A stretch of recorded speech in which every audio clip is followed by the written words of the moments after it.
महारानी, महारानी,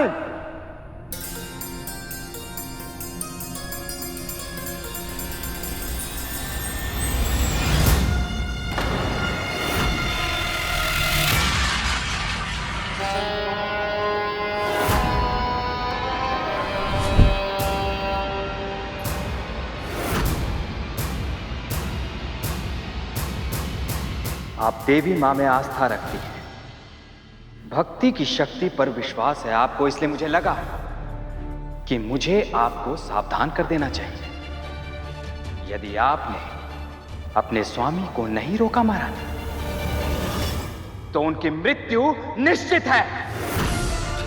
असुरराज ने बालक कार्तिकेय की क्षमताओं को कम आंकने की भूल की है। सर्वज्ञाता महादेव शिव शंकर का पुत्र है, वो उन शक्तियों का पुत्र है जो कभी दुर्बल पड़ ही नहीं सकता। इसलिए हो सके तो आप अपने पति को रोकिए, समझाइए, उनकी रक्षा करने का प्रयास कीजिए, अन्यथा उनके प्राण जिन चरण कमलों में है,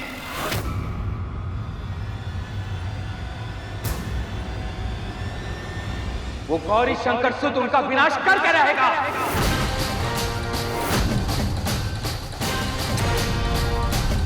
देवराजेंद्र,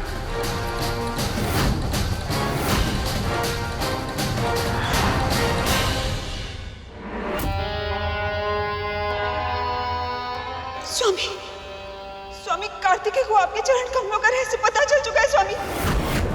अब क्या होगा?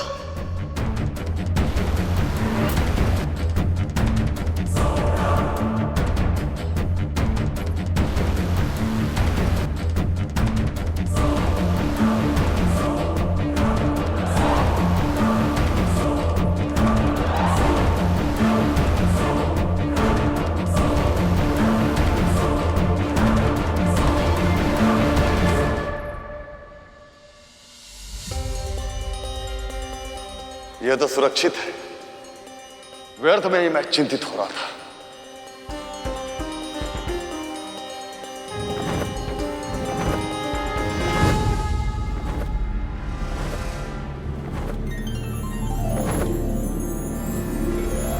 तो ये है वो कमल जिसमें बसी है तारकासुर की प्राण शक्ति। अब मुझे ज्ञात हो गया कि तारकासुर के प्राण भरने हैं तो मुझे इस कमल को नष्ट करना होगा।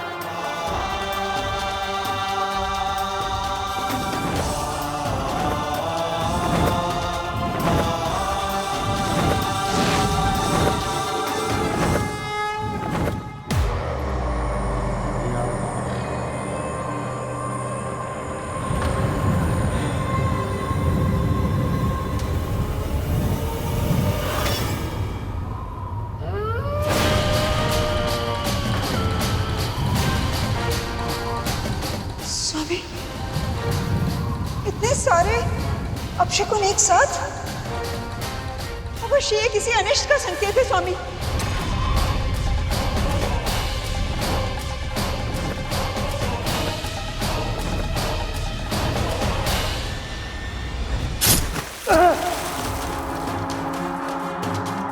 स्वामी, क्या हो रहा है आपको स्वामी?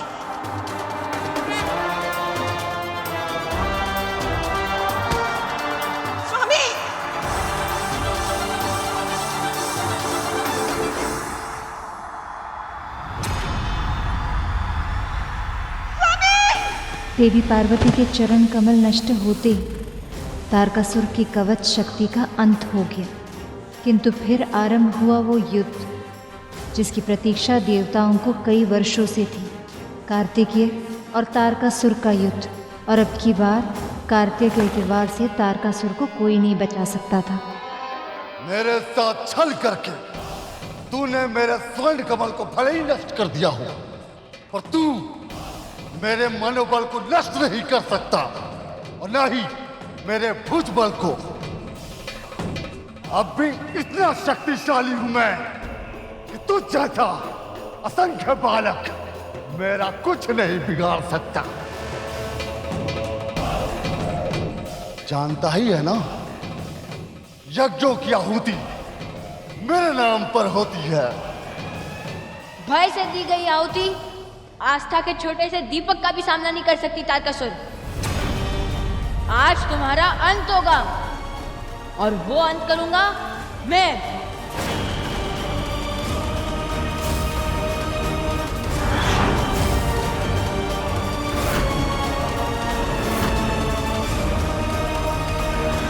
धर्म और अधर्म के युद्ध में सभी दिव्य शक्तियों को धर्म का साथ तो देना ही था, और भगवान भी अपने आप को इस संघर्ष से जुड़ने से रोक नहीं पाए।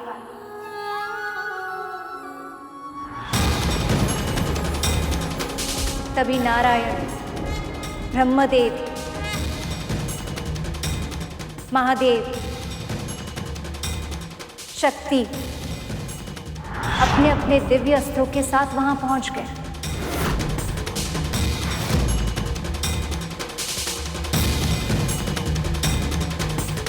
वो बहुत ही अद्भुत दृश्य था। ऐसा लग रहा था कि कार्तिकेय में उन सब की शक्ति प्रवाहित हो रही है।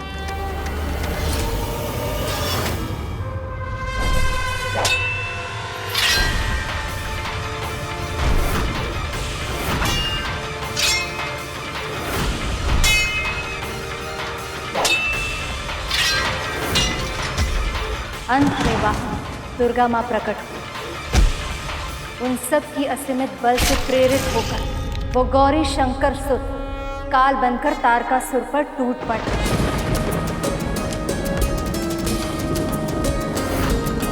दुर्गमा दुर्गमा लोका दुर्गमात्म स्वरूपिणी दुर्गमार्ग प्रदा दुर्गम विद्या दुर्गमाश्रिता दुर्गम ज्ञान संस्थाना दुर्गम ध्यान वासिनी दुर्गमोहा दुर्गमदा दुर्गमार्ग स्वरूपिणी दुर्गमा सुर सहंत्री दुर्गमा युधधारिणी दुर्गो भविष्यति न संशयः।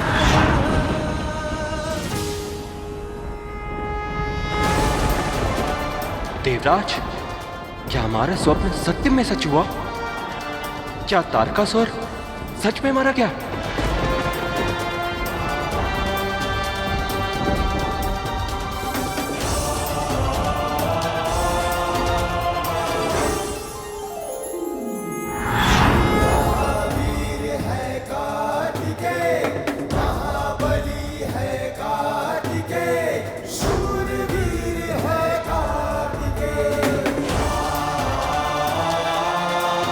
शिव पुत्र कार्तिकेय की, शिव पुत्र कार्तिकेय की, शिव पुत्र कार्तिकेय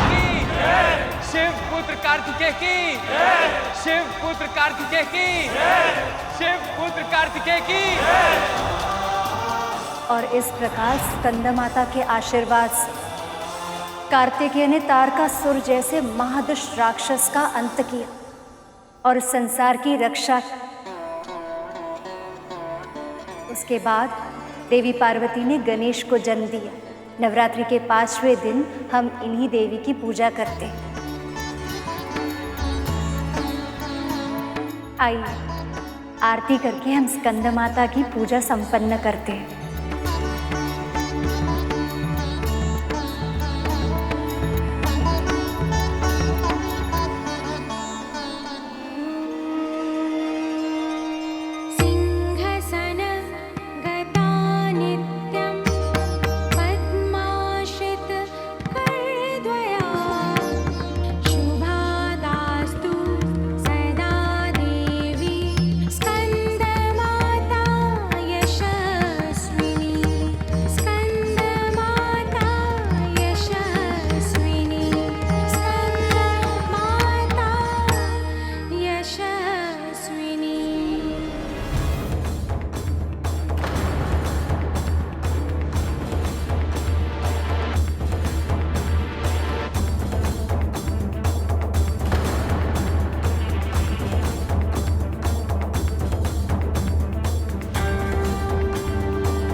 कितने समय तक पूजा करेंगे ये सब?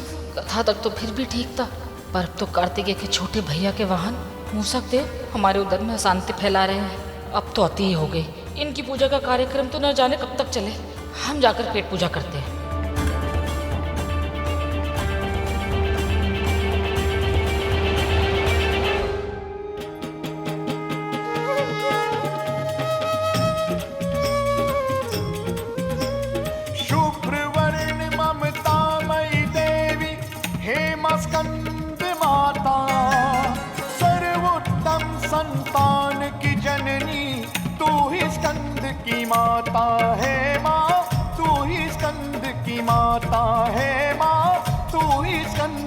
माता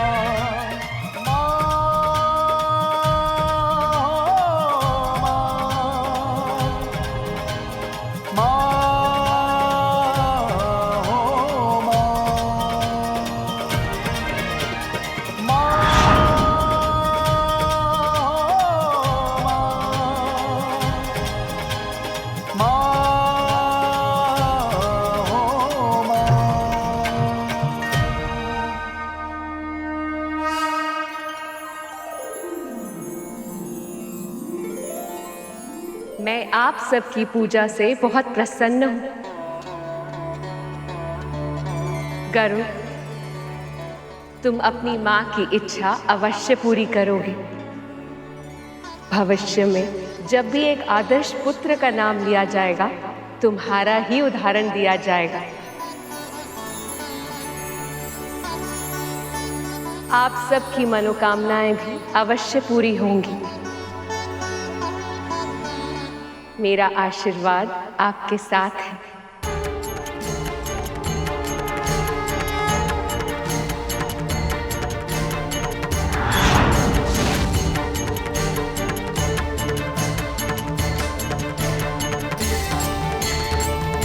माँ की सबसे बड़ी इच्छा तो यही है कि मैं प्रभु नारायण की सेवा करूं, और मेरी भी बस यही एक मनोकामना है कि नवरात्रि के सभी व्रतों को पूरे विधि विधान से पूरा करके मैं अपने प्रभु का वाहन बन पाऊं।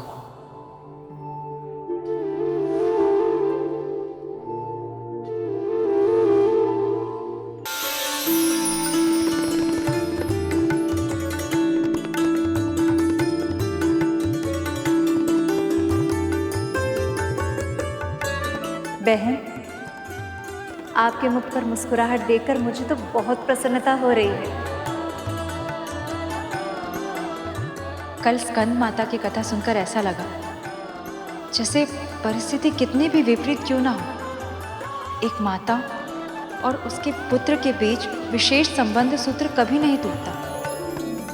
न जाने क्यों हमें ऐसा विश्वास होने लगा है बहन कि हमें हमारा पुत्र अवश्य मिलेगा। आपके मन में इस व्रत के प्रभाव से आस्था जगी, बहुत अच्छी बात है। अब आप बिल्कुल भी चिंता मत कीजिए, बस पूरी भक्ति से प्रार्थना कीजिए। माँ आपकी प्रार्थना को अनसुना नहीं करेंगे।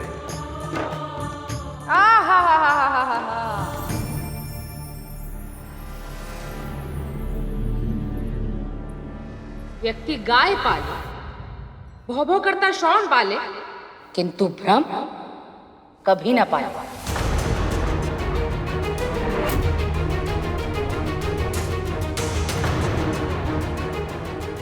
2-4 दिन व्रत क्या रखेंगे?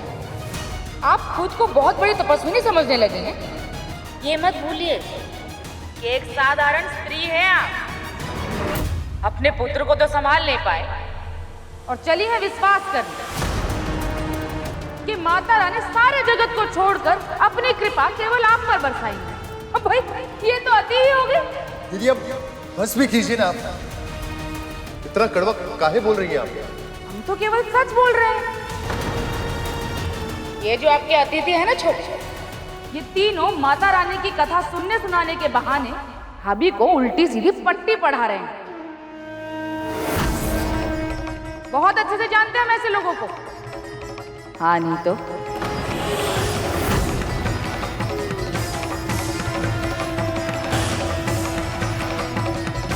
क्या कहा आपने?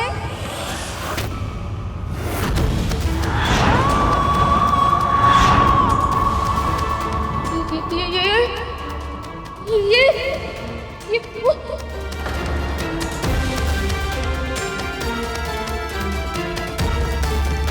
क्या मैंने अभी अभी माता को देखा? क्या मेरा कोई भ्रम था? स्त्रियों का इस समाज में सहज जीवन जी पाना पहले से कठिन है, और आप एक स्त्री होकर भी दूसरे स्त्री के मार्ग पर कांटे बो रही है। आपको तो इन्हें मानसिक शांति देनी चाहिए, किंतु आप इन्हें मानसिक संताप दे रही हैं। नहीं नहीं, ऐसी कोई बात नहीं है। छोड़िए ना, छोड़िए, आगे बढ़ते हैं, है ना?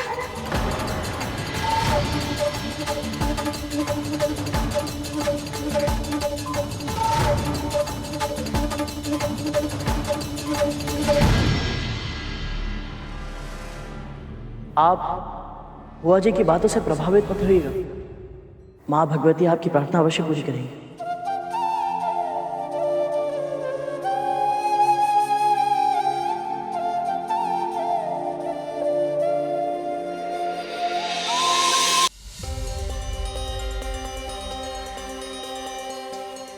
अब तक आप सबने सुना कैसे माँ ने शैलपुत्री के रूप में महाराज हिमवंत के घर जन्म लिया।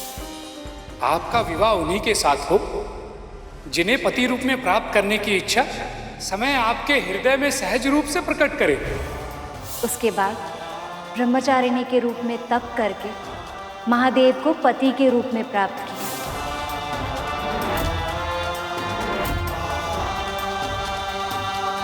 फिर चंद्रघंटा के रूप में घंटानाद करके उन्होंने बुरी शक्तियों का नाश किया।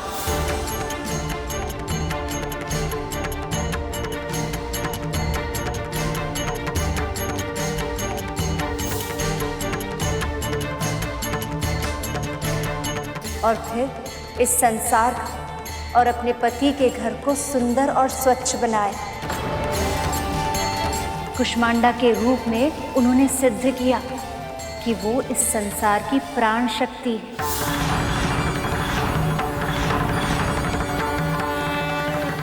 और फिर स्कंदमाता के रूप में कार्तिकेय और गणेश को जन्म देकर उन्हें योग्य बनाया।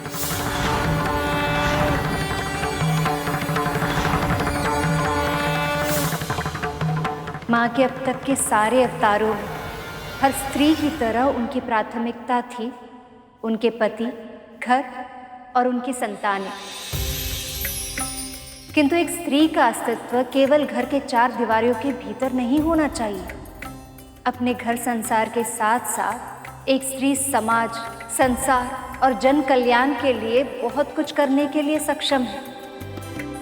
इसलिए नवरात्रि के छठे दिन हम देवी माँ के कात्यायनी रूप की पूजा करते हैं, जिन्होंने इस संसार को स्त्री शक्ति की व्यापकता का प्रदर्शन किया। माँ का ये रूप कैसे उजागर हुआ था माँ? इसका कारण एक राक्षस था सुपन, जिसका अंत केवल और केवल मां ही कर सकती थी। उस राक्षस का नाम था महिषासुर। महिषासुर? वो कौन थे भैया जी? उनकी कहानी भी सुनिए ना, मां भगवती की कृपा से। रंभ और क्रम नाम के दो राक्षस भाइयों ने देवताओं से भी अधिक बल और सामर्थ्य अर्जित करने के लिए बहुत कठिन तपस्या की थी।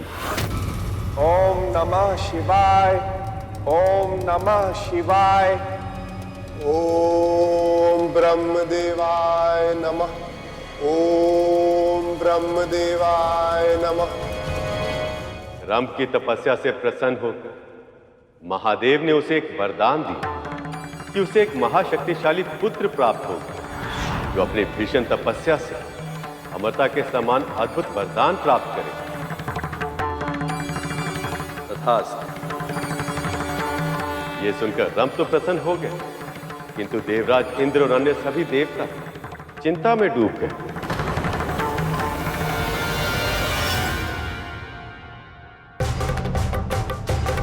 महादेव से वरदान प्राप्त करने के बाद रंभ एक बलशाली भैंस पर मोहित हो गए और उस महिषी के साथ संगम से उसे एक बलिष्ठ पुत्र प्राप्त हुआ, जिसका नाम रखा गया महिषासुर। महिषासुर, महिषासुर।